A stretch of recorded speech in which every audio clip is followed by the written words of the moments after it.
belajar dulu dari sederhana aja. Kalau ada lomba lari, maraton apa lari cepat gitulah. Apakah semua orang punya kesempatan untuk menang? Bagian saya yang apa mau tatanan dunia baru dan segala macam gitu. Ya. Oh, ya sebesarnya saya jawab itu dulu gitu. Tatanan dunia baru agar kita tidak gampang terseret pada konspirasi teori, gitu ya. Teori konspirasi dan segala macam.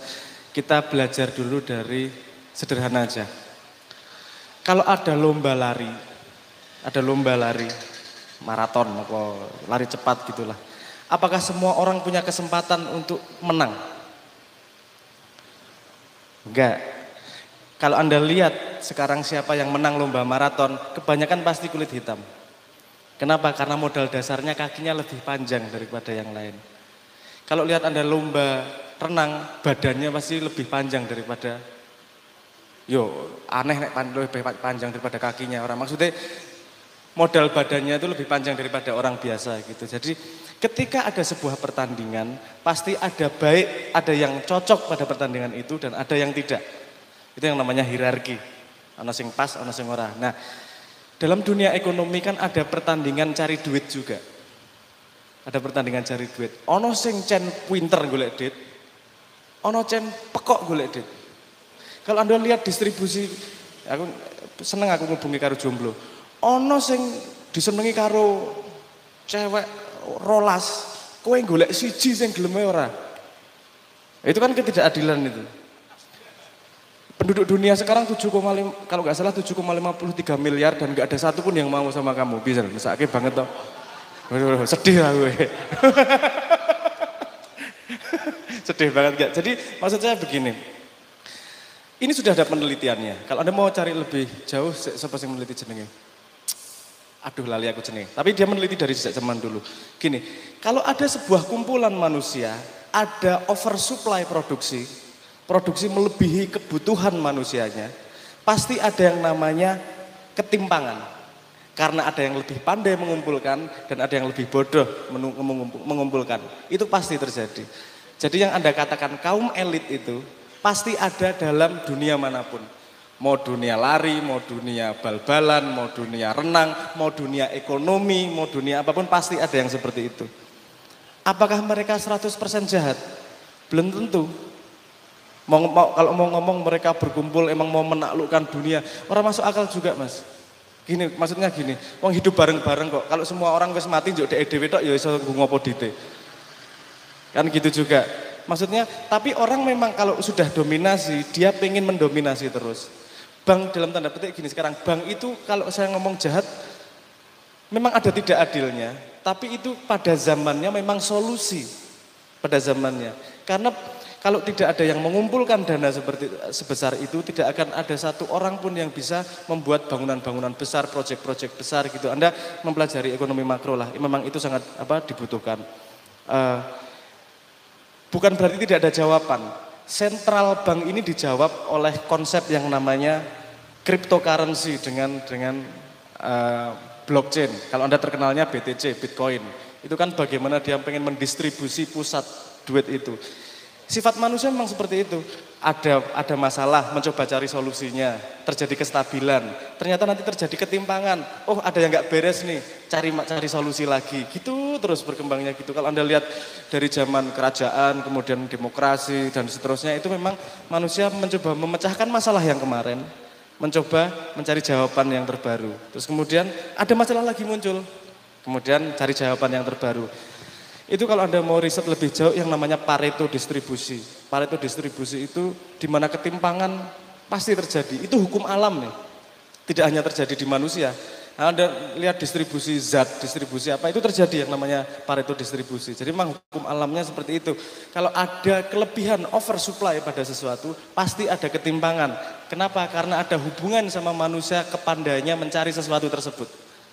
Saya tadi mencontohkan distribusi wanita mendapatkan pria kan ya adil toh. Terus yang ganteng banget, kareng lirik, ngetok lincak gini wis melu telu. Lah kowe setengah mati lek golek kan. Itu emang sepertinya ketidakadilan. Makanya menurut saya manusia masing-masing itu punya kemampuannya sendiri pada lomba tertentu. Enggak semuanya harus cari duit jane. Makanya kalau menurut saya Islam mendorong kamu menemukan dirimu sendiri dan menemukan manfaatmu pada puzzling masyarakat ini. Kan gitu. Karena kita diberi mimpi yang sama soalnya. Kita merasa mimpinya semua orang kudu soge, mimpinya semua orang kudu berkuasa. Padahal ekspresi tiap manusia bisa sangat berbeda-beda. Kan gitu. Nah sekarang masalahnya, ini jadi rodok melebar aku. Pada konsep demokrasi yang menemani adalah konsep meritokrasi. Pernah dengar ya?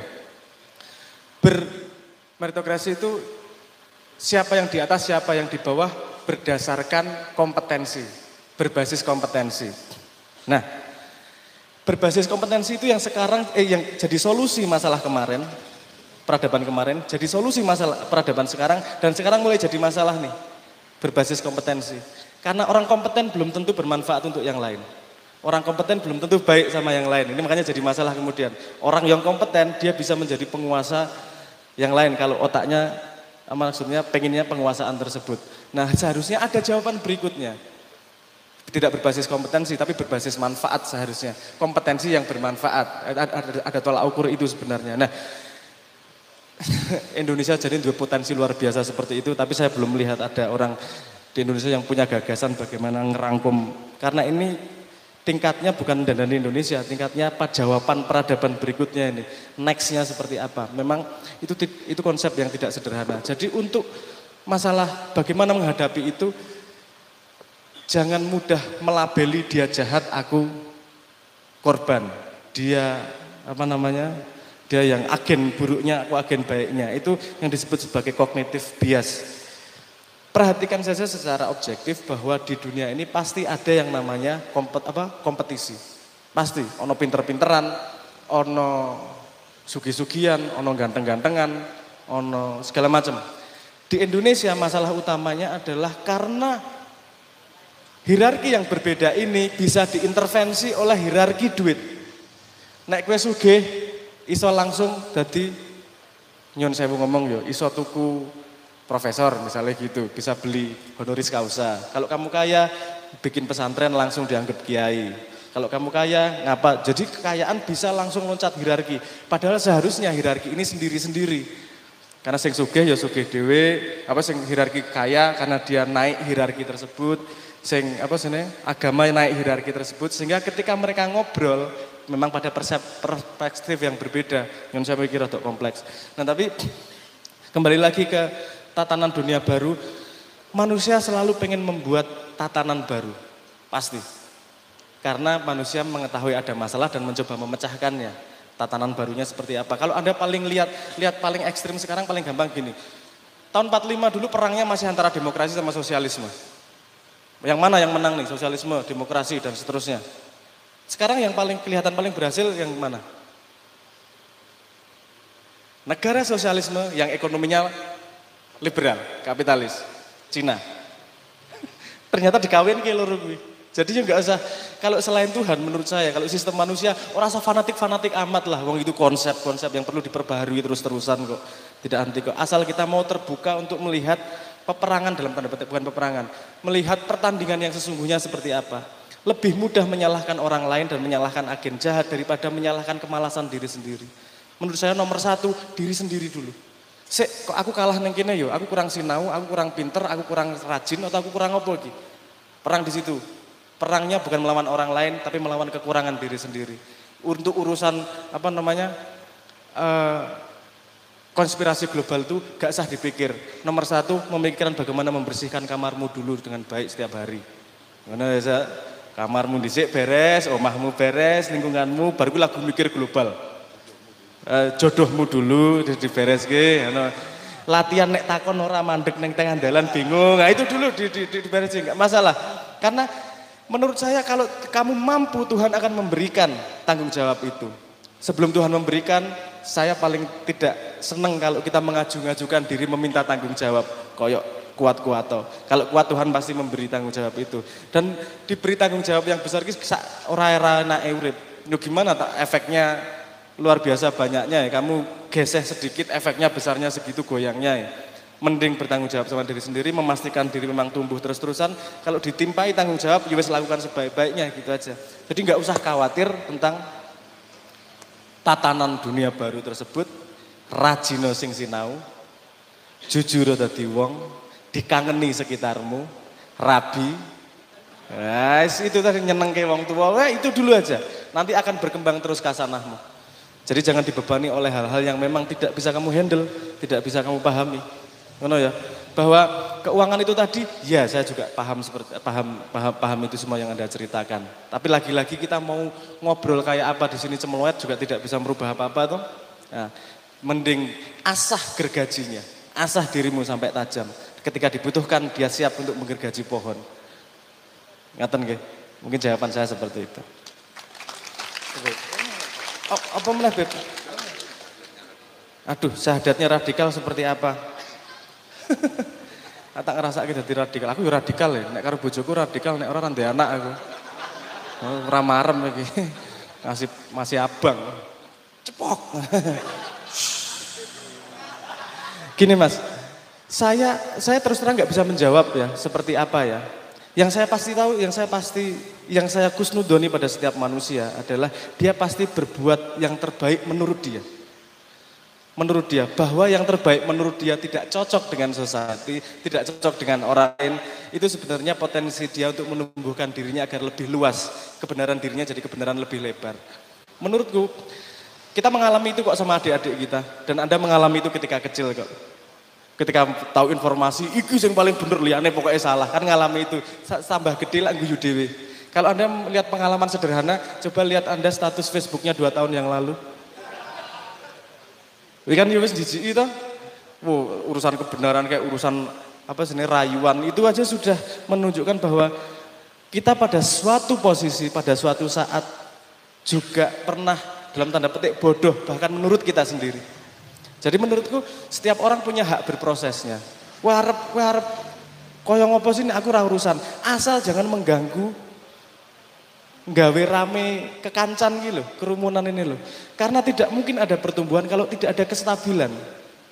Kalau mau menghancurkan Indonesia itu menghancurkan sebuah society itu rumusnya paling sederhana, jangan sampai ada kestabilan. Karena kalau tidak ada kestabilan, orang tidak punya waktu untuk memikirkan solusi. Isinya ribut terus. Kalau Indonesia berhasil dibikin ribut terus di darat maupun di sosmed, berarti nggak sadar bahwa kita ini munyuk lagi dikendangi. Ribut dewe. Kalau sama orang bodoh Anda memarahi atau merangkul? Menurut Anda bodoh loh, menurut Anda bodoh. Kan ya dikancani itu. Dan menurut saya Kanjeng Nabi juga tidak, nek ana wong kafir orang langsung nunjuk nyalahke segala macam kan. Pasti presisi, dirangkul, disayang dan seterusnya. Karena menurut saya kalau Anda lebih tahu, tanggung jawab Anda adalah memangku yang tidak tahu.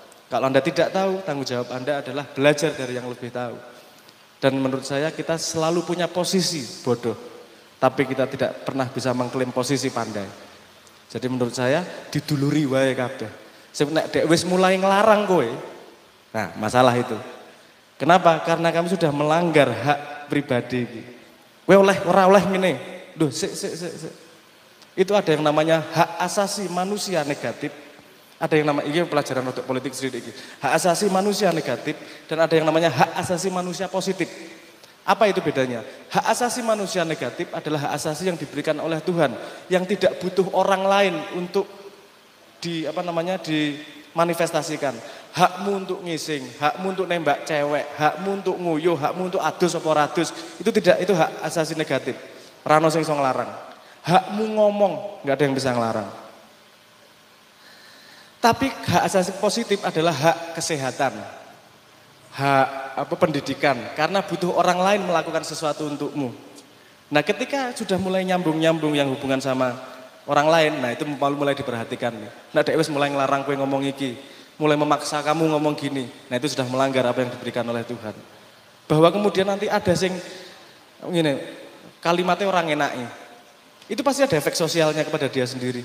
Saya percaya pada sebab akibat yang diceritakan Tuhan. Kalau kamu berbuat buruk, efeknya mesti elek neng gue. Gue bisa otomatis gue. Bagian dari syahadat saya adalah percaya sebab akibat yang diceritakan oleh Tuhan. Kalau seperti pernah saya katakan, kalau Anda punya musuh, Anda bisa membunuh semua musuhmu hanya dengan satu modal, sabar. Sabar, musuhmu sapa wae mesti mati. Tunggu nono, mesti mati. Mung sabar wae, mati kowe mesti. Saya sabar wae. Mbuh kapan tuwa kowe ndisikan padha ndisikan sing mati mesti mati to. Jadi maksudku, mari kita membawa yang primer apa, yang sekunder apa. Yang menurut saya begini. Nabi Isa adalah mercusuar cinta. Nabi Muhammad adalah mercusuar kebijaksanaan. Sifat dari pengetahuan adalah memisahkan satu sama lain. Ini kambing, jenisnya apa, membedakan. Tapi sifat dari kebijaksanaan adalah mencari yang sama. Dan membuat masyarakat yang lebih adem, ayem, stabil. Dan Anda sudah mengalami setiap hari, setiap hari mbah ora. Yo tips wae sing jomblo. Kalau Anda mencari pacar, jangan pakai pengetahuan, pakai kebijaksanaan. Cari yang sama, jangan cari yang beda. Dek seneng apa, Dek? Pecel lele. Jangan pengetahuan. Pecel lele itu tidak baik untuk kesehatan, Dek. Ora ditampa kowe. Cari kesamaan, pesen pecel lele. Aku yo seneng ya, Dek, pecel lele. Wah, mesti gitu kan alurinya. Kenapa? Karena kebijaksanaan kesamaan membawa kedekatan. Kalau kita saling ngomong perbedaan terus, kapan kita akan stabil dan menjadi masyarakat yang damai? Untuk modal sebagai pertumbuhan tersebut. Ngoten nggih. Jadi saya tidak bisa menjawab itu tadi, tapi mencoloti mawon nanti dijawab. Terus wis ya, duh apa meneh, Beb?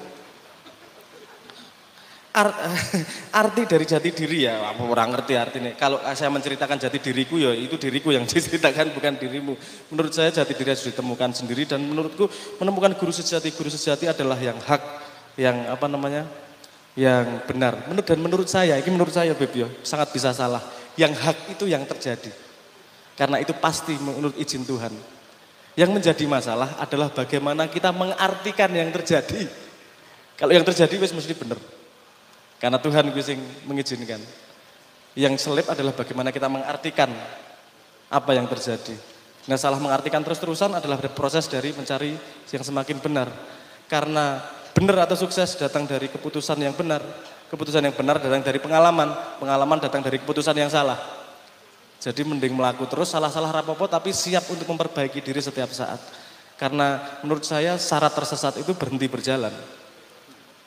Kalau gue melaku terus, ketemu jalan buntu ya kali mubeng balik tuh, golek dalan meneh.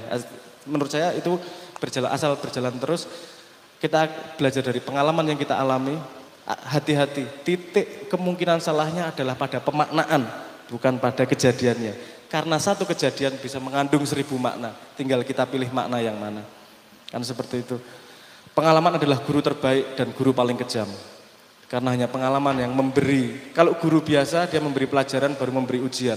Kalau pengalaman ujian dulu baru ilmunya belakangan. Tapi dia guru yang terbaik menurut saya. Dan itu yang langsung dari Tuhan.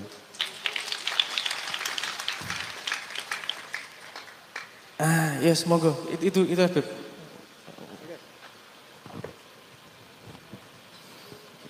Saya merespon secara bersama-sama. Siji,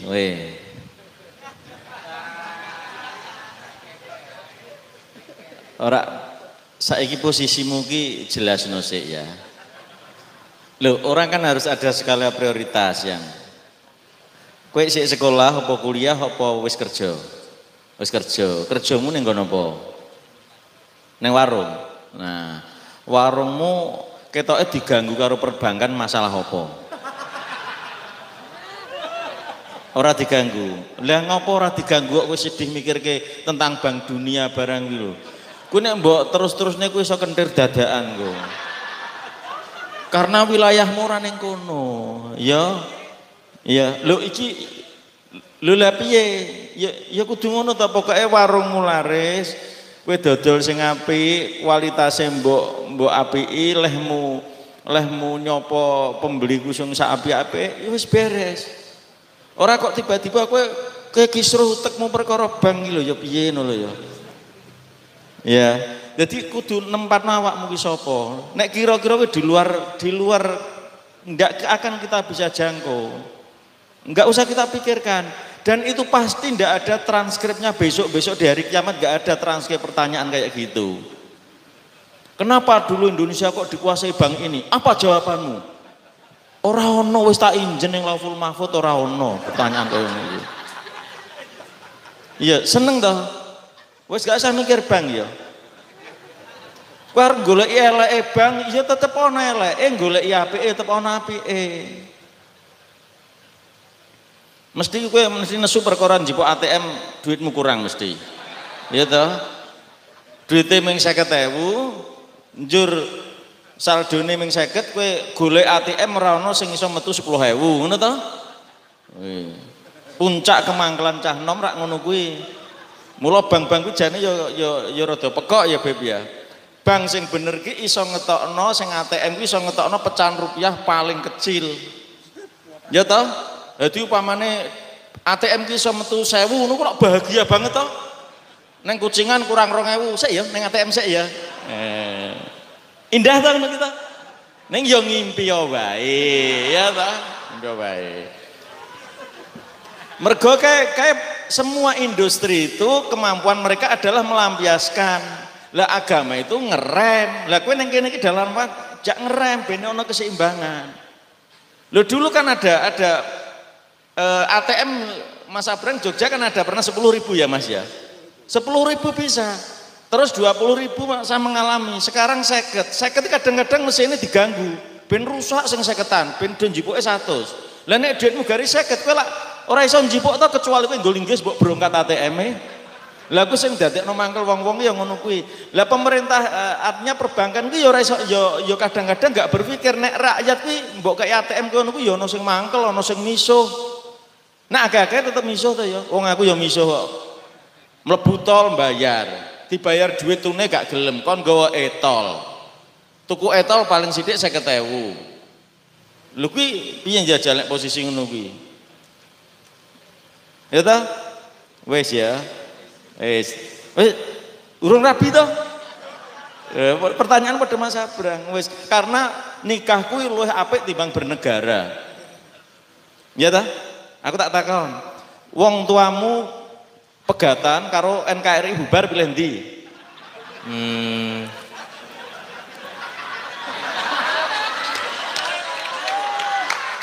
Kuwi jebakan aja jawab, iku jebakan kuwi. Lho, ayo pilih ndi?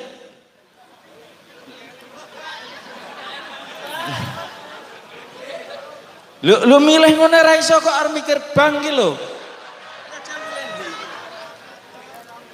NKRI bubar.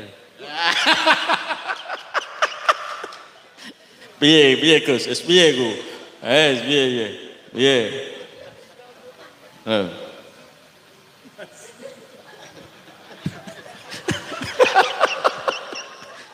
Lah aku takon kok. Salahku ning ndi wong aku takon aku ya ora ngerti kok. Aku ya ora ngerti. Lah jawabane wong ya beda-beda. Menurut deknen keluarga segala-galanya. Lah ya bener toh? Bener. Wong dekne ya ora gagas. Wingi melu pilpres ora? Melu pilpres wingi. Mboten. Nah, jelas toh indikatornya kan wis jelas. Lah ora maksudnya ora belum melu dia ora jadi calon presiden. Kowe melu pilpres apa gak? Artinya kowe melu jadi calon presiden apa ora? Pertanyaanmu ngono kok. Oh iya, kuwi tafsirmu terhadap iki. Ngene to, Beb? Halo. Wes saiki temokno awakmu asline. Pekerjaan sing mbok senengi apa? Asline.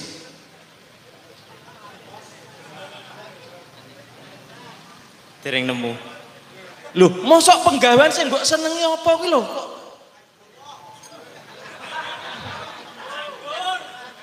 Ya, maksudnya saiki kowe ndek kecenderungan apa? Apa bengkel, apa elektro, apa petani, apa dodolan ning warung. Apa-apa penggaweanmu? Sing mbok senengi apa? Kowe seneng tur kowe ya iso ngono lho. Apa, Mas? Nyanyi. Lho nyanyi kok, Beb. Nyanyi. Wis sesuk ditampa mlebu ning gone sampak gusuran, Beb. Nek nyanyi ya kowe tenanan. Sik, kowe nek nyanyi ning dalan mikir dhisik duwamu piye? Lho, ya sing penyanyi sing longko ya sing ngono kuwi. Nyanyi ning tengah dalan musiknya mlaku dek. Lha takon Mas Abrangi. Mas, Pak Mustofa ki apike Pak Mustofa lak nek maca syair ora pas to ya. Iya to kuwi apike Pak Mustofa. Dadi groyok-groyok ngene Pak Mustofa ngomong lantang ora Pak Mustofa ku. Itu misalkan. Ya kowe engko duwe penggemar dhewe nyanyi pokoknya setiap tengah ref lali. Ngono kuwi engko duwe penggemar dhewe ngono kuwi. Lho tenan ki tenan. Tenan ya. Wis golek ana kesenenganmu apa kuwi? Genre anyar kuwi, genre musik anyar itu.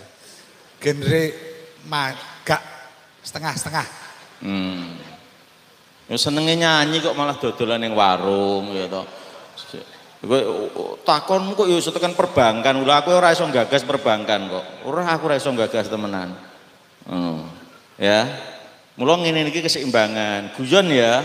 Ya guyon ben uripmu sehat. Kalau kamu nggak bisa berkelakar, lonceng kematian itu akan segera datang. Dulu ana wong sing dilo-dilo nesu ora iso guyon ya Gus ya. Ora iso guyon. Arab itu ora tak iso guyon ya, iya.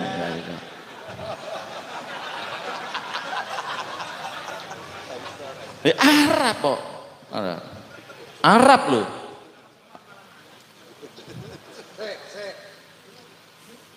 Ya. Delokno. Guyone dek niki lho, cacah guyu kadane kepeksa. Guyune cacah kan sedekah ben seneng. Ngono tok to. Asline ki ya ora cacah ki ketok kok guyune karo guyune karo kabeh beda. Nek guyune karo wah. Cuangkeme kotak-kotak ababe ngono ketok temenan. Nek karo kabeh kan guyune, "Heh." Ngono tok. Jadi enggak simetris, senyumnya kanan kiri bibirnya enggak 2 cm. Enggak. Wis ya. Ojo duwe ATM ora? ATM. Lah iya ATM ya ora ono lho ya. Lah ya itu kamu itu tersakiti bank itu dalam apanya gitu loh ya. Gumun aku. ATM ya ora duwe kok ya pikirane tekan bak. Ning aku ora apa-apa aku seneng karo kowe. Pikiranmu loncat-loncat ngono seneng. Ning ya nek mbok terus-terusno kowe iso kentir dadakan ngandani kok. Oh mikir sing ora-ora kok. Ya, usiamu piro saiki? 20. 20 kok. Wis nyanyi engko alon-alon karo dodolan, ya, karo dodolan. Ya engko sapa ngerti larise mergo kowe nyanyine rate apik kuwi terus wong do ning warungmu. Lho Allah itu akan memberikan yang tidak pernah kamu sangka-sangka kok. Ya, ngono. Mudah-mudahan ini didengerin oleh malaikat. Ya. Terus merespon mau ya Mas ya. Jadi mabuk ora, mabuk ya tinggal ora. Siji. Terus dengan cara apa? Lo saya Mas Abrang terus Gus Nadib Pipanis paling-paling memberikan solusi sesuai yang pengalaman kita ya Gus ya. Mungkin pengalamanmu jalannya ora padha aku yo iso wae. Macem-macem kok Mas. Wong uripku untuk menjadi baik akeh jalane Mas. Iso nonton wong lewat nyurung gerobak wong tua, kowe tekan omah terus jadi apik ya iso. Mangkat kayak gini terus kamu pulang sampai ke rumah kasih sayangmu sama orang tuamu lebih tinggi daripada kemarin. Itu ya cukup. Yo nek perkara mabuk ora kan pas mabuk kan njur ora lho jane beres to. Terus karepmu piye? Ora entuk dodol ciu wong-wong ngono.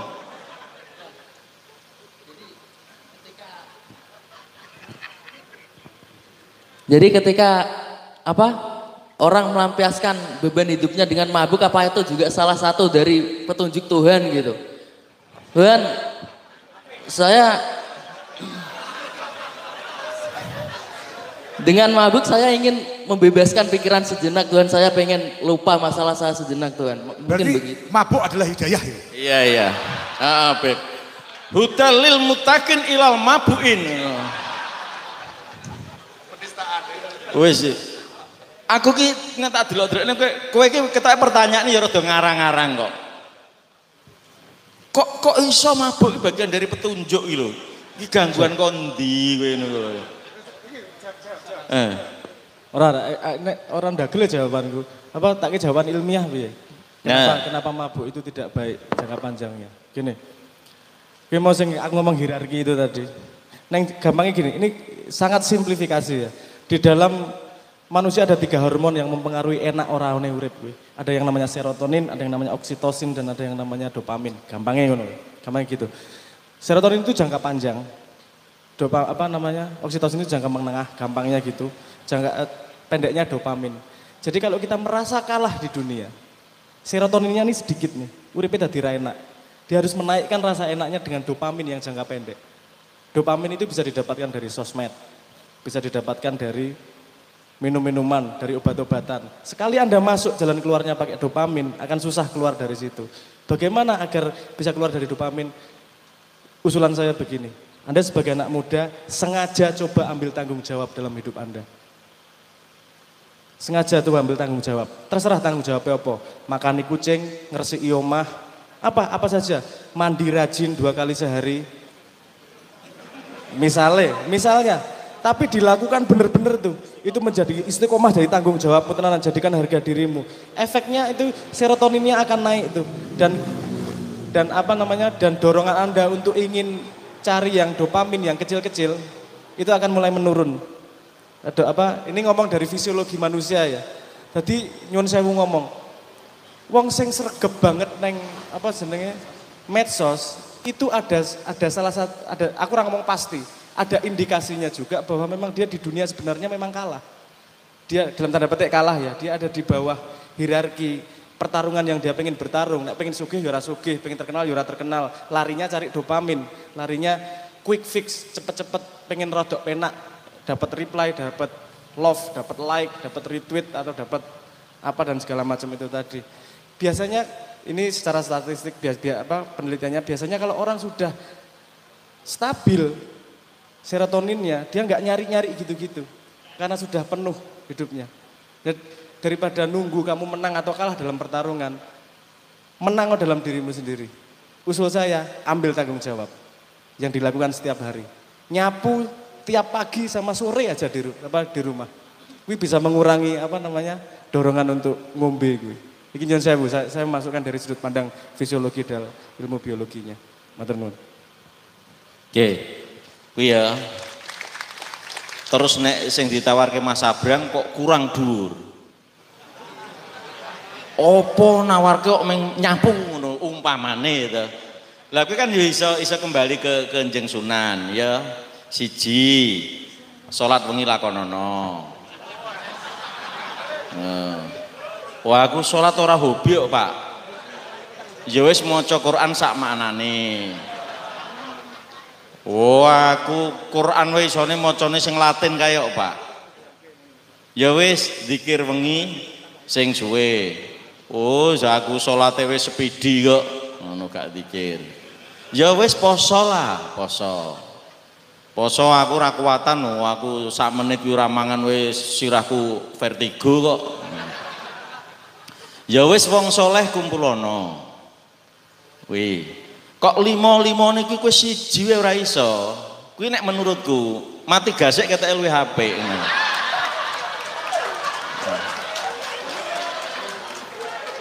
Loh, leres ta Gus?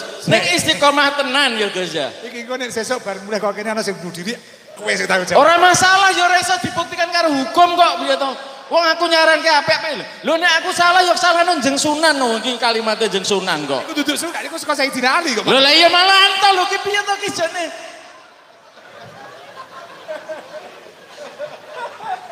Piye jajal? Kok nek meh njaluk tanggung jawab Sayyidina Ali piye carane? Nemonine ning ndi kuwi? Oh karo putune jare.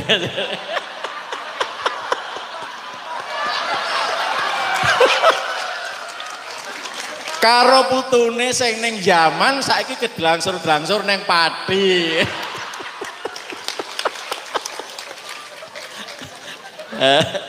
Loh, iya toh. Istiqomah kuwi tok.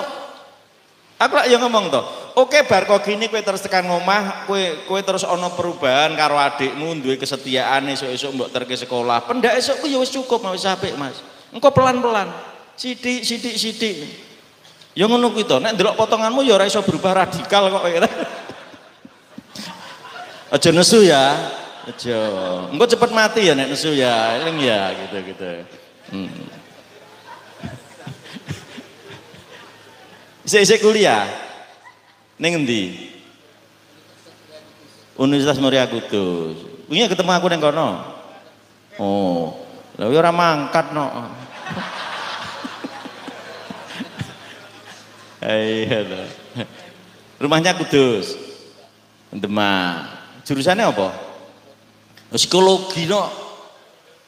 Medeni no psikologi kok kisahnya pertanyaannya mabuk ora.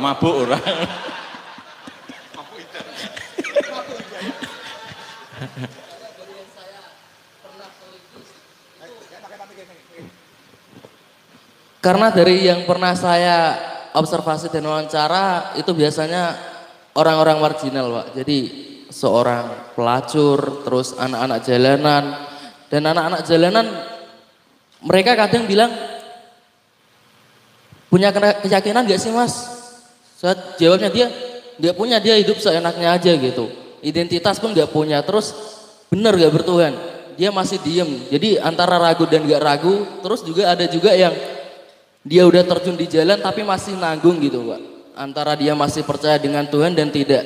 Dan ada juga pelacur yang dia melacur juga, siapa sih Mas yang mau kehidupan kayak gini? Nggak ada, dia bilang. Dia terpaksa tuntutan ekonomi. Jadi kalau saya bilang itu jadi kita mesti bagaimana gitu. Gitu Pak. Ya terus kan ngomong pelacur kan ya pelacur ora elek kabeh to Mas. Pelacur elek ki ya pas ngelacur kuwi mau. Di luar itu kan dia sebagai manusia biasa kan sok nulung koncone barang. Sok-sok kowe mungkin utang duit karo deknen barang, ya iso lho kuwi. Posisi dosa ya pas ngelacur kuwi mau to. Ma khalaqta hadza batila kan ora ono. Terus Mas Tejo malah rawahu Mas Jawa Tejo kan ini. Orang Jakarta, pejabat-pejabat besar itu lupa semua dengan pelacur, bahwa pelacur itu punya apa ya? Punya andil besar, saham besar terhadap kehidupan orang-orang pusat. Karena apa? Sopir yang mengantarkan beras-beras itu kebanyakan kalau capek adalah berhentinya di tempat pelacuran. Kalau ndak ada sopir terus wong Jakarta akan mangan beras apa nek sing terkira sopir-sopir. Lho mbok urut-urutke ngono. Ya sing luas ya atine ya psikologi kok. Ya. Tapi kok rambutmu jender kaya seni musik ngono.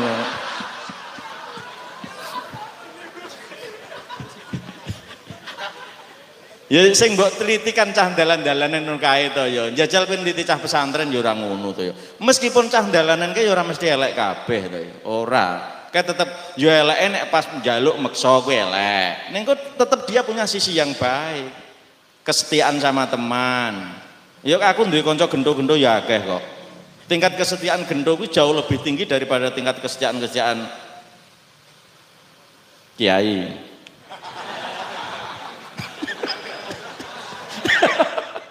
Orang ngono oleh murid kiai kok. Ya iki. Ora samarku nek selak ngantem mik deknen ki lho ya. Mesti tetep ana sisi apike, Mas. Mbok goleki alon-alon ngono ya. Nggih. Niku Bib, saking kula Bib. Kula ben do bahagia uripe. Nek ketemu kan kudu bahagia. Nek bahagia pori-porimu kene terbuka ya toh. Dadi iso crek-crek nek kowe entuk perubahan, entuk ilham. Mula sesuk-esuk nek kuliah caramu duduk sing bener. Nah ngene. Ya ora mungkin nek kowe kuliah apa kajian kayak gini kowe kok rada nglentruk ngene. Hidayah mlebune ning kupingmu lah bocor kok ngene. Mbun, monggo Bib. Terima kasih. Assalamualaikum warahmatullahi wabarakatuh. Waalaikumsalam warahmatullahi wabarakatuh. Soal radikal. Soal ini gue jawab tuh Ibu. Hah? Ya, saya enggak tahu, saya memang enggak radikal dalam hal itu ya. Cuman memang kan wala yusaddatina ahadun illa ghalabahu. Agama itu kalau dibuat radikal justru kita akan terlindas oleh agama itu sendiri. Orang yang dulu nggak suka tahlil kan lama-lama suka tahlil meskipun nggak mau pakai an gitu kan. Saya mau tahlil tapi jangan tahlilan. Tahlilan itu bid'ah gitu kan. Ya untuk katok nih orang untuk katoan kan begitu. Untuk putih nih untuk putihan. Nah gitu. Untuk sempak nih untuk sempakan. Jadi akhirnya hanya lagi-lagi pada sebatas legal formal. Orang-orang radikal itu hanya seperti itu. Dan pesan Nabi jangan radikal, wala yusaddatina ahadun illa ghalabau. Orang yang radikal akan terlindas oleh radikalisnya sendiri. Itu. Saya kira itu saja. Saya mau minta tambahan. Yusad. Tadi sudah saja. Nggih, sudah. Enggak, Yusad. Itu pengertiannya radikal atau enggak Yusad di sini? Wala yusaddatina ahadun illa ghalabau. Soalnya sebelum itu innatina yusrun. Nah, gitu ya. Berarti artinya kan menyempitkan pengertian agama. Betul. Jadi, Ya. ojo nganggo radikal artinya. Pendangkalan. Ya betul. Ya. Jadi memahami agama itu jangan dangkal. Soalnya nih radikal nanti pakai bahasa Inggris jadi artinya Ya. beda kan. Nah, Ya, tapi itu yang dimaksudkan pendangkalan itu. Pendangkalan kan? yang ada maksud. Enggak ada kekacauan di dalam hubungan sosial budaya kita. Penggunaan bahasa itu sering salah sehingga kita nggak presisi ketika menyelesaikan itu. Apalagi kemudian dipakai. Ini agak melebar dari pertanyaan. Nanti kita kembali lagi. Dipakai pencitraan-pencitraan tertentu sehingga apalagi di musim medsos saiki awakmu duwe driji pecah siji ning ngisor, difoto bendino ning gone medsos terus akhirnya orang akan berkesimpulan awakmu iki pecah kabeh. Ya. Kenyataan fakta di dalam kebudayaan manapun pendangkalan ada. Termasuk di dalam Islam. Nah, ketika pendangkalan di Islam ini digedekno terus seolah-olah umat Islam itu dangkal. Seolah-olah yang dangkal ini banyak banget. Anda ingat? Saya kayak contoh kecil. ISIS itu dengan kekejamannya tiba-tiba dulu melebar di medsos, ya Kak. Wakeh banget tuh gambar wong dipateni dengan sadis. Oke, Anda pernah bisa verifikasi itu? Enggak pernah Anda bisa verifikasi. Dan tidak ada yang protes bahwa itu mencederai rasa kemanusiaan siapapun. Neng ketika ada orang di Christchurch nembak, tiba-tiba ngomong demi kemanusiaan jangan disebarin. Standarnya berbeda terus. Itu yang menyebabkan luka. Luka di sebagian orang itu menyebabkan reaksi berbalik. Mas, sebelum geger terorisme di Indonesia, di dunia Islam, terorisme itu sudah dikeraskan di zamannya Reagan di Amerika Latin. Sing dibunuh siapa? Banyak padre-padre, pendeta-pendeta Katolik dianggap ekstremis teroris, dibunuh, pembantaiannya banyak sekali. Karena apa? Mereka memakai apa yang disebut teologi pembebasan. Memakai agama Kristen, Katolik waktu itu, diterjemahkan dengan sebagai gerakan untuk menentang kesewenangan. Artinya kita harus punya standar dulu. Dipakai kesewenangan, dihajar karena kepentingan geopolitik oleh Reagan dengan isu teroris. Wah, ono gereja yang dibom barang kuwi. Banyak bahkan ada, kalau tingkat kita, itu tingkatnya bahkan bukan pastor. Jadi apa namanya sak dhuwure pastor apa? Bukan, uskup. Ada uskup yang dibunuh karena dianggap yang kita pakai sekarang terpapar radikalisme. Hanya karena dia membela orang-orang yang dianggap tertindas tadi. Itu yang satu. Bahwa orang-orang ini melawan, ini hukum ketika ada ketidakadilan, hukum pertama pasti ada perlawanan. Nah, seringkali ini dibungkam dengan bahasa-bahasa yang lain. Itu yang harus Anda pegang dulu. Nah, teman-teman kita, saudara-saudara kita, siapapun itu, baik dari agama apapun, ketika tertindas dia, gini, ketika orang di dalam sistem kapitalis tertindas, dia akan memakai jargon-jargon komunisme, sosialisme, untuk melawan kapitalisme. Ya dah? Ketika ada orang di sistem komunisme, di Rusia atau di Cina, melawan sistem itu, dia pakai jargon-jargon liberalisme. Ya dah? Dan dia dihajar. Jargon ini berguna sebagai wasilah untuk mengucapkan atau mengekspresikan rasa ketidakpuasannya, atau jargon ini yang keliru. Kan gitu kan? Sama. Di tengah umat Islam yang tertindas, yang dekat dengan kita, agama dipakai. Itu yang pertama kita lihat. Karena kalau kita pakai, Dek Biyen pun zaman Belanda, yang menggerakkan pergerakan itu kiai-kiai perlawanan. Dan oleh Belanda sama kalau pakai istilah saiki radikal, dulu ekstremis. Dan diserang itu. Nah, artinya gini, kita pahami dulu. Maka saya setuju dengan Mas Abraham, kalau Anda nggak paham mereka, Anda nggak bisa merangkul mereka. Untuk memahami itu ada empati. Oh masalah, ini loh Mas. Apa kue ini apa menyelesaikan masalah? Atau Anda mendapat kepuasan pribadi? Mergo kue loro, maka kue menjales ngampleng wong, mergo dikampleng. Ya kan ta? Artinya itu kan mereka punya sebab, punya alasan kenapa begitu. Satu, ya ta? Kedua, sekarang ini sekalian. Kenapa orang sekarang, nanti kita balik lagi ya, balik ke syahadah lagi. Kenapa, kebetulan saya ingat, kenapa orang sekarang cenderung lebih banyak praktis ikut ke apa yang disebut Wahabisme. Ya ta? Oke, kita pahami dalam bukan perspektif agama.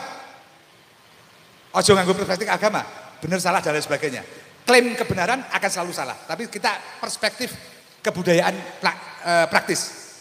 Saiki aku takok, ana wong saiki ndelok wayang kuat nganti esuk? Enggak kuat. Ketoprak dibuat versi pendek. Film dulu ada 3 jam, sekarang 1,5 jam lebih. Paling banter. Semakin pendek. Anda punya kesabaran untuk baca buku yang tebal banget. Semakin orang butuh yang tipis-tipis. Dulu pertama kali medsos muncul Facebook yang bisa bahasanya panjang. Orang nggak sabar bikin Twitter yang mau pendek-pendek. Ijek ora iso wis gambar wae. Instagram. Ya ta? Gerak setengah menit, 1 menit lah ngono ta. Artinya orang butuh tingkat instan. Nah, kebetulan yang ditawarkan oleh ustadz dalam tanda petik yang Wahabi itu langsung iki haram, iki halal, iki nganu. Orang ngomong macam-macam. Langsung iki hadis iki haram. Orang butuh petunjuk-petunjuk navigasi praktis. Itu yang dimasuki.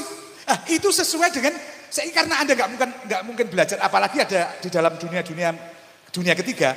Kita tahu nek kuwi salah kaprah itu sejak abad-abad perubahan dari 18 ke 19, 19 ke 20. Ngene, ketika sekolahan diambil sebagai sistem nasional, pesantren disingkirkan menjadi sistem alternatif, orang dididik untuk lebih banyak ilmu-ilmu yang kurang tentang pemahaman agama.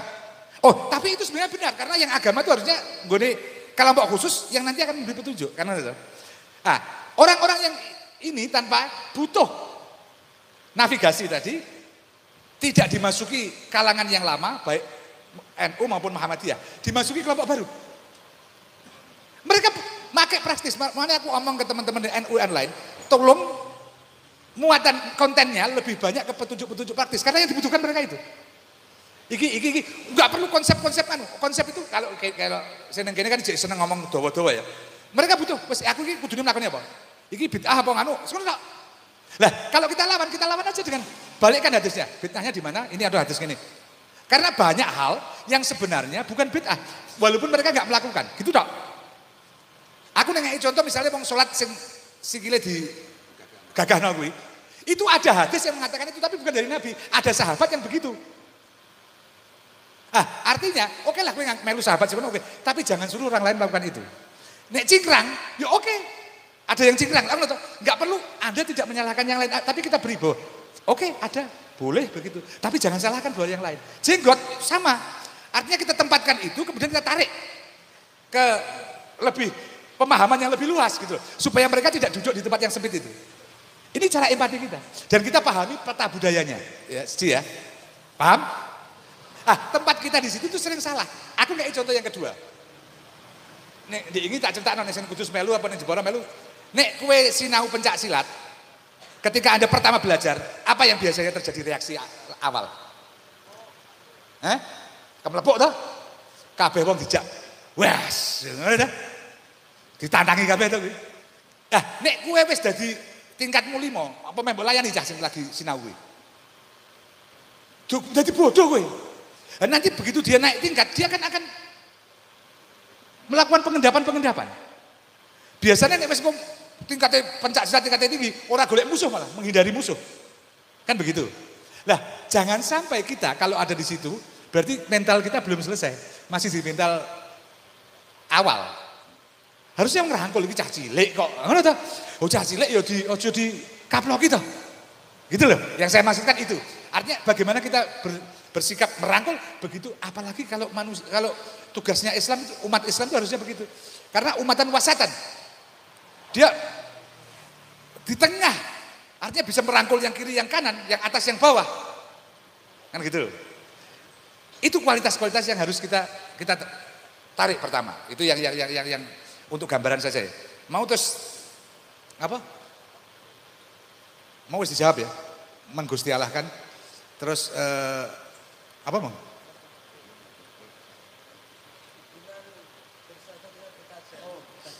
Tajali, oh itu ya hubungannya beda.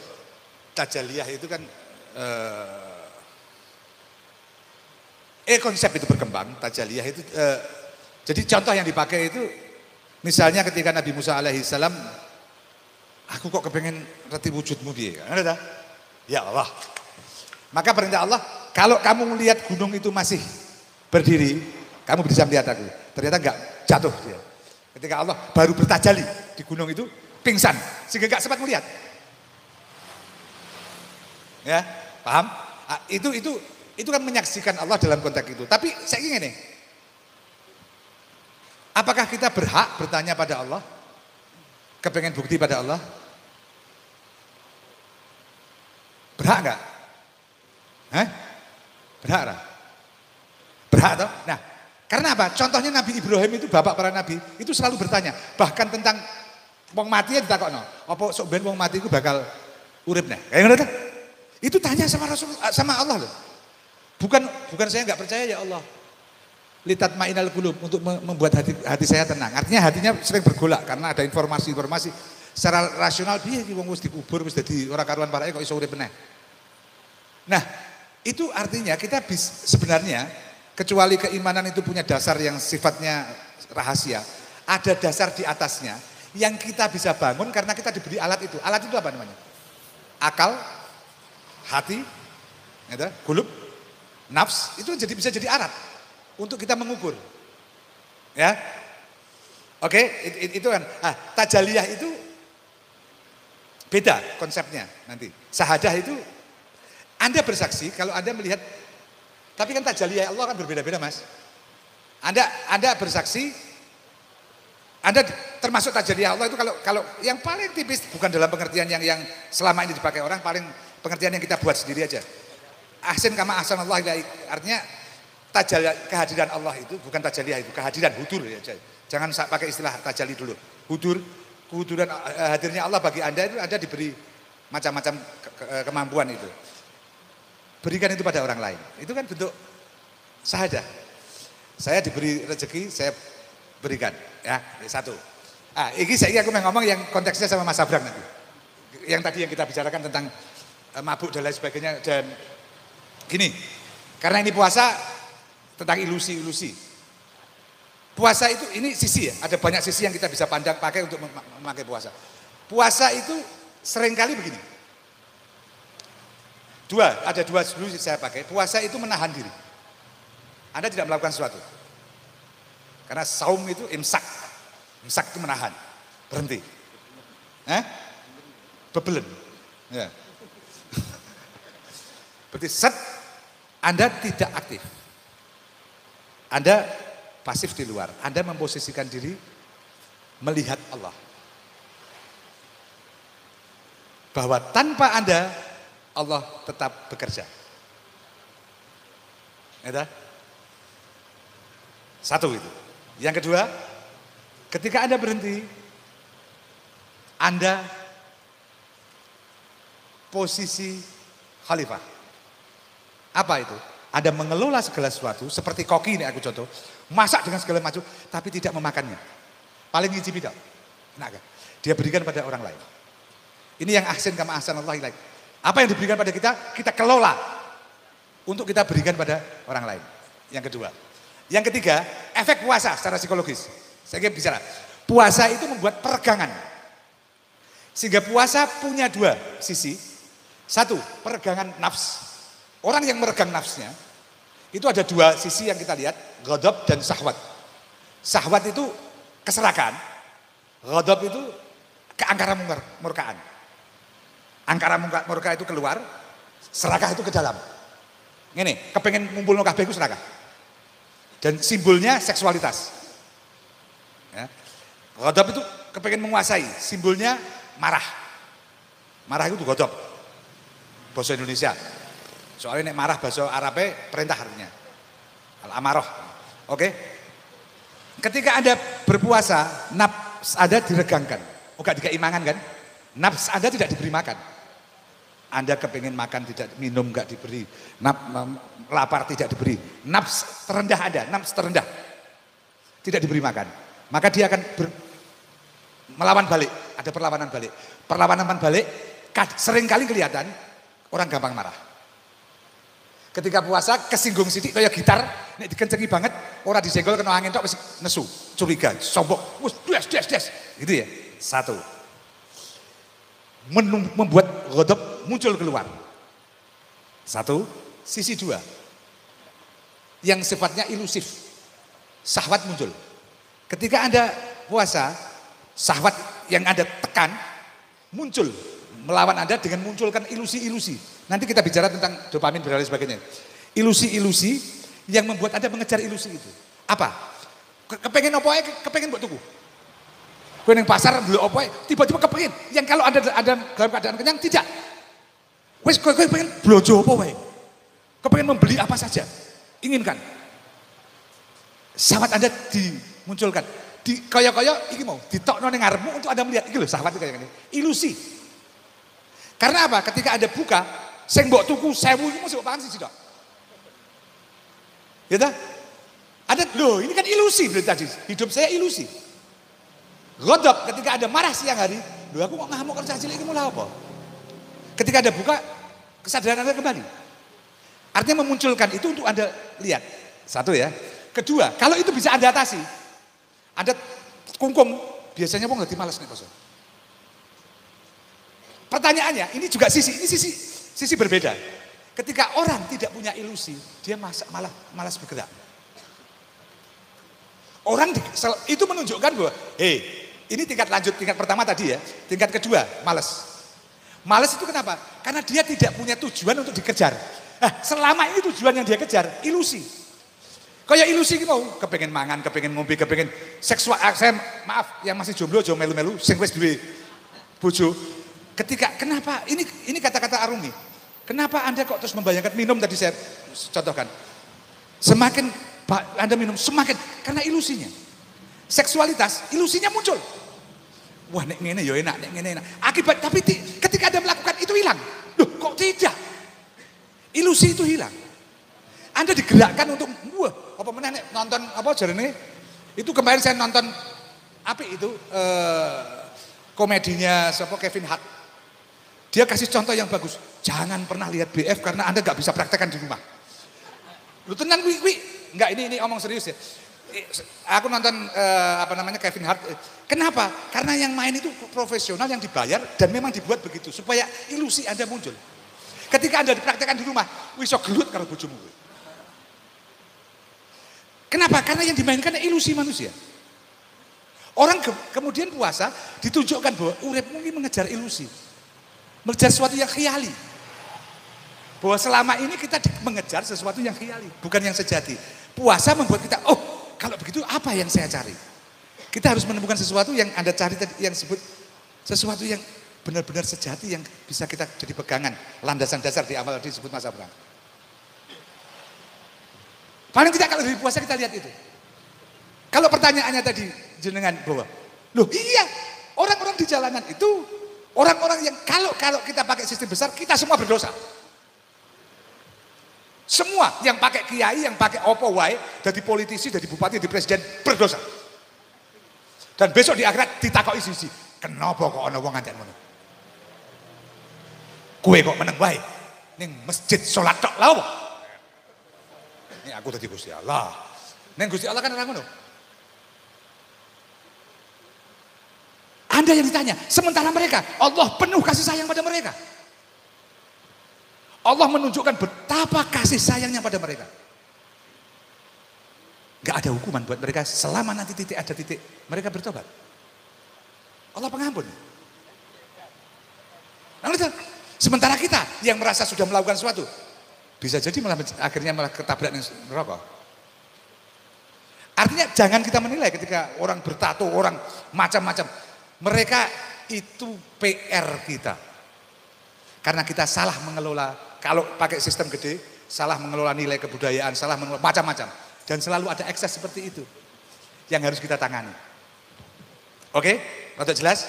Monggo, terus nabrak. Terus ya, nambahi, saya saja mendapat perspektif juga di sini betapa puasa mengajarkan kita untuk waspada terhadap kepala kita sendiri. Karena otak ini mesin yang paling penipu luar biasa ini. Contohnya begini, gampangnya gini. Jangan membayangkan kambing. Metu gambar kambing rane ngutekmu. Jangan membayangkan kambing. Jangan kepalanya dua, jangan. Metu dhewe ra. Betapa kita tidak bisa mengontrol otak kita sendiri. Dan ada penelitian, kita sambungi ke penelitian nih bahwa yang keluar itu tadi loh, yang ilusi-ilusi tadi. Ilusi tadi keluar tanpa kita sadar. Ada penelitian oleh Benjamin Libet yang mengatakan begini, kalau kita misalnya gue ditawari kopi atau teh, seolah-olah kamu merasa milih toh, kopi atau teh. Sebenarnya pilihan itu terjadi sekitar setengah detik sebelum Anda menyadari pilihan itu. Jadi utekmu wis gawe pilihan, gampangnya setengah detik lah, sekitar 300 milisecond, setengah detik. Kemudian kita sadar, oh iya aku ngambil pilihan itu. Jadi apakah kesadaran kita yang ngambil pilihan sebenarnya? Ora, sebenarnya otaknya udah otomatis jalan ngambil pilihan. Loh terus pilihan itu yang ngambil siapa kalau bukan kita, kan gitu. Kalau menurut penelitian ternyata dari pola kalau kita bagaimana belajar dari masa lalu. Kita belajar pengalaman, kita menyimpulkan ini pengalaman apa sih, ini pengalaman apa sih, pengalaman apa sih. Salah satu contoh sederhana begini, kalau Anda punya ingatan sesuatu kejadian yang lebih dari 18 bulan, gampang gitu, lebih dari 18 bulan tapi kamu masih ingat kejadiannya, berarti dia punya ilmu yang belum kamu ambil. Dia punya potensi ilmu yang belum diambil, jadi metu terus, kelingan terus, karena kita belum menyimpulkan ini apa toh. Pelajaran apa sih? Nah pelajaran yang kita ambil dari masa lalu tersebut membuat pola di dalam kepala yang membuat kita mengambil keputusan tanpa sadar. Keputusan kita saat ini emang sangat berbahaya. Karena kita tidak benar-benar sadar keputusan itu. Kita cuman metu dhisik lagi kita, oh iya aku putusan kuwi. Seolah-olah itu keputusanku, padahal bukan. Itu hanya kausalitas sebab akibat dari pola yang kita bentuk di masa lalu. Jadi yang sebenarnya terjadi adalah bagaimana kita belajar dari masa lalu. Itu yang membentuk pribadi kita. Bagaimana kita belajar dari pengalaman. Pengalaman adalah ilmu terbaik itu tadi. Dan menurutku ketika Islam mengajak manusia untuk menjadi manusia yang ahli syukur, itu adalah guide. Di mana kita mengambil pengalaman, ngambil bagusnya. Jadi pola yang kita ambil adalah pola yang baik. Sehingga yang keluar dari kita adalah akibat dari pola kita mengambil pola yang baik itu tadi. Kita belajar psikologi, agama, Islam, ya kebanyakan agama, Islam juga detail itu. Sebenarnya bagaimana dia menata psikologi bawah sadar yang kita yang kita alami. Piye notone bawah sadar toh? Menata bawah sadar itu amat sangat susah. Karena yang kita sadari hanya 8-9%, lainnya di bawah sadar. Dalam satu detik, menurut penelitian yang saya baca, dalam satu detik kita hanya bisa mengambil, di atas sadar hanya bisa mengambil 40 frame informasi. Tapi di bawah sadar bisa mengambil 1,2 juta informasi. Jauhnya segitu. Jadi bisa dikatakan bahwa apa kita punya sebenarnya kita punya keputusan free will. Free will itu apa bahasa Indonesia nih? Kebebasan memilih. Apa kita punya itu kebebasan berkehendak? Menurut saya kita punya kebebasan berkehendak, tapi bukan pada memilih sesuatu. Kebebasan kita berkehendak adalah bagaimana kita bebas mengartikan pengalaman yang sudah terjadi. Karena semua kejadian bisa diartikan buruk, bisa diartikan baik. Kita milih yang mana nih pengalamannya. Karena ngambil keputusan pengalaman itu, mengambil makna dari pengalaman itu akan sangat mempengaruhi keputusan kita. Kayak contoh gampang gini. Kita mau ke rumah ada jalan kanan sama jalan kiri. Terus kita milih jalan kanan. Bane bocor. Bles, bane bocor. Terus kita pulang karo ngelamun karena dorong. Terus kelingan ilmu, kelingan Gusti Allah dan seterusnya. Sampai di rumah kita mikir, ini pengalaman ban bocor ini apik apa elek to jane? Kalau kita ngomong pengalaman ban bocor adalah buruk, besok kita nggak akan ke kanan lagi. Karena tidak mau mengalami pengalaman buruk tersebut. Kalau kita, oh ini ban bocor ki kesempatan cedak roh Gusti Allah ya. Kesempatanku mikir kayak gue. Jadi pengalaman baik ban bocor itu. Kamu akan ngambil yang ke kanan lagi. Itu terjadi di bawah sadar. Akarnya dari mana? Bagaimana kita mengartikan apa yang sudah terjadi. Nah, puasa sangat memberi kita ruang untuk berjarak itu. Karena kalau kita mau menganalisis satu kesempatan puasa saja, itu tadi. Tuku 1000, tuku panganan jajanan akeh banget, yuk sing wis dipangan siji cemplon, wis selesai, wis wareg ya. Liyane dadi tidak bermakna lagi. Esoknya harusnya tidak melakukan itu lagi. Karena kita dihadapkan keadaan itu lagi. Kita menghadapi keadaan yang sama, tapi respon kita berubah tidak. Pelajarannya kita ambil enggak, kan gitu pertanyaannya. Jadi menurut saya puasa ini ya training psikologi, psyche yang luar biasa sebenarnya. Kalau kita mau mengambil pengalaman dari berpuasa tersebut. Jadi Beb, saya cuma memberi landasan, memberi supporting fakta dari sudut pandang sains bahwa itu sangat benar. Betapa otak manusia itu berbahaya. Kita yang paling bisa membohongi manusia adalah kepalanya sendiri. Dan musuh paling berbahaya manusia adalah dirinya sendiri. Karena semakin gue pinter, semakin utekmu lu pinter. Paling gampang sederhana, coba bikin percobaan. Saya pernah bikin percobaan. Pokoknya setiap jam 5 sore, orang ngel-ngel, aku tak nggaruk irung. Sangat simpel. Nggaruk irung.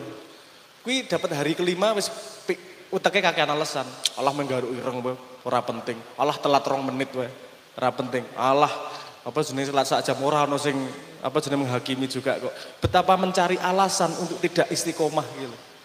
Nah, bagaimana kita menjaga istiqomah? Itu adalah dengan membangun pola pengalaman kita tersebut.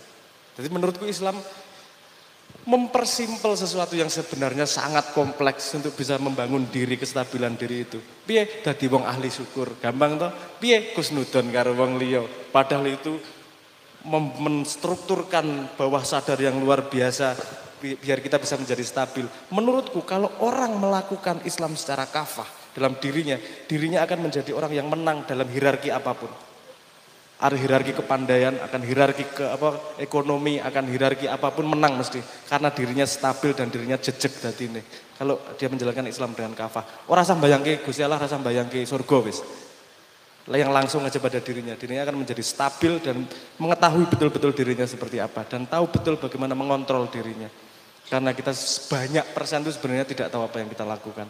Otomatis gitu. Apalagi sekarang zaman sosmed, mangkel sidik, kari jempole obah sidik, langsung metu. Tidak ada kesempatan untuk berbalik pada diri, mencari kesalahan diri, mencari gobloke, ingat-ingat pengalaman diri dan seterusnya. Kita diberi ruangnya semakin sempit untuk introspeksi diri. Dan puasa adalah salah satu hadiah dari Tuhan karena kita diwajibkan. Hadiah dari Tuhan agar kita mau mempelajari diri sendiri mau atau tidak mau. Paling itu tambahan saya, Beb. Ya.